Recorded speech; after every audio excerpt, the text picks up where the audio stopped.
Hey, Coach Chronicles, how y'all doing out there?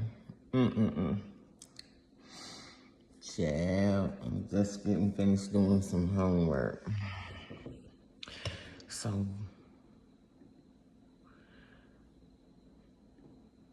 I learned some new things about myself in the last few days.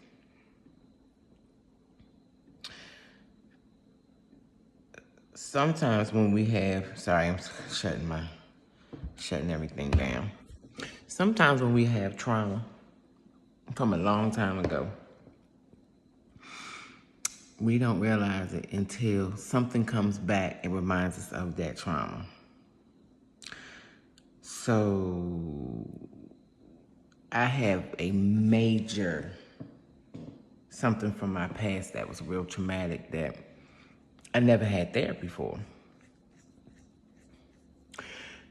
But I've healed from the loss of my late husband because it's been a long time. So I can talk about him without crying. That's why I know I've definitely healed from the part of him passing. But I didn't heal from him being sick.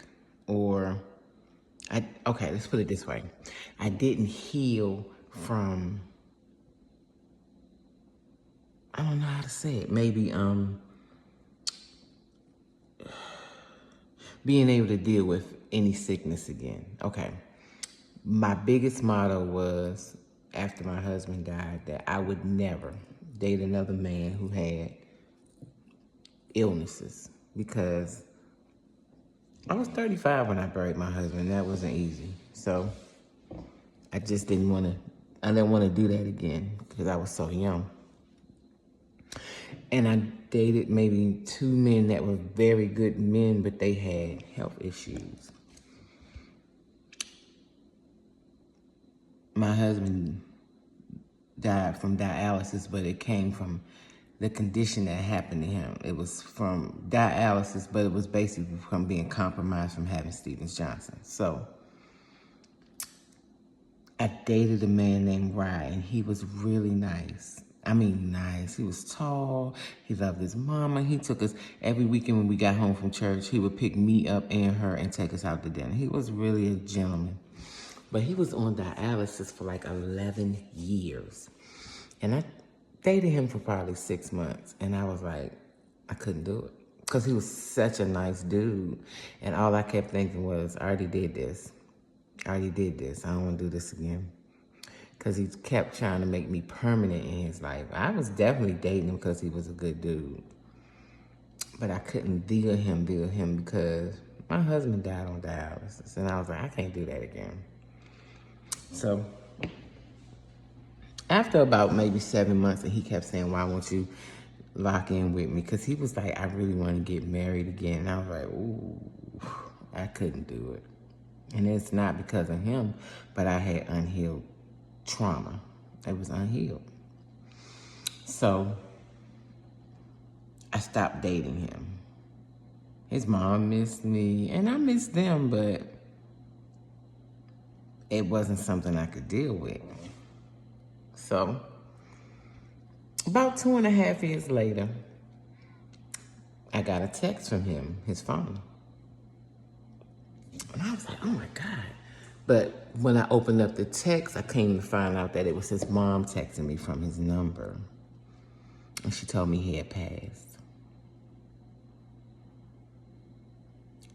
And don't get me wrong when I say this, because he deserved love like everybody else deserves love. A sickness shouldn't keep you from loving someone, because love is love. And everybody has to leave in anyway. So some of us leave earlier than others.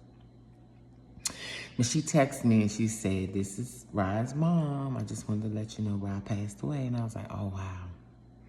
And I was like, and I was relieved that I didn't lock in with him, because I would have been his wife by then.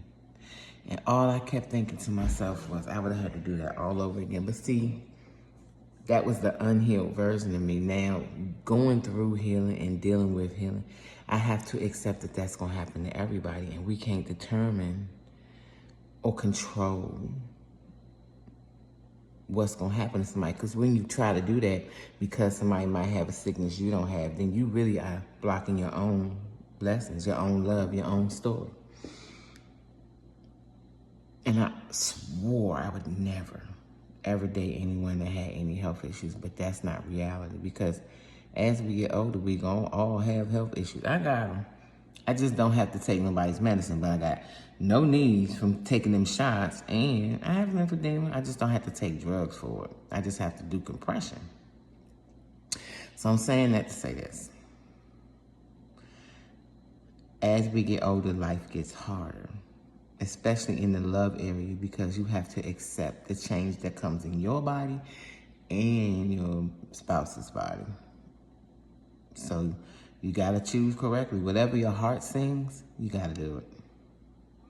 I do love you, Porch Chronicles. Y'all be encouraged out there, and love on the people that love you.